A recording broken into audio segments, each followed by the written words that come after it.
мыйзамдан башка кичине бир суроо бар эле. Жогорку соттун төрагасынын орун басарында. Соттор качан адилеттүү чечимдерди кабыл алат?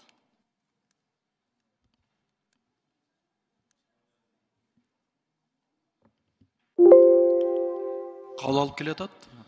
Кабыл албай бир элдердин аябай бир канын ичип атат да соттор. Сиз жазып алсаңыз, эми кандай чара көрүнөт билбейбиз. Сокулук район соту Боронбаев деген бар да,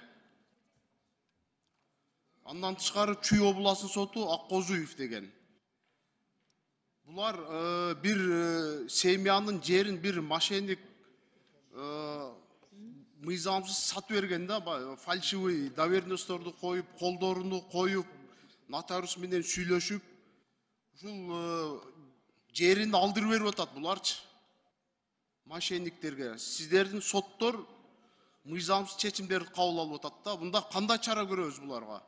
Соттор түздөн түз урматтуу президенттин саясатында каршы чыгышып атат да, каршы иштешип атат. Ушу боюнча жооп берип коюңчу. Кимдин жерин саткан экен? Бир семьянын жерин сатып берген. Семья көп да. Аты жөнү барбы? Сиз жазып алынганда мен ал сизге берем.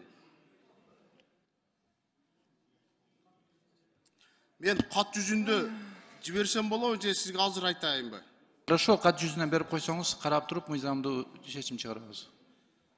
Мен сизге кат жүзүндө жөнөтөм, анан Верховный сотко келгенде мындай мыйзамдуу чечимдер кабыл алып берсеңиздер, сиздерден сураган. Эми бул сиздерге тиешелүү эмес, сиздердин кол астыңызда иштеген ушу райондун, областтын соттору.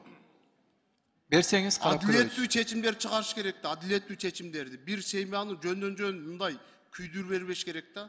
Кат жүзүндө беремин. Рахмат.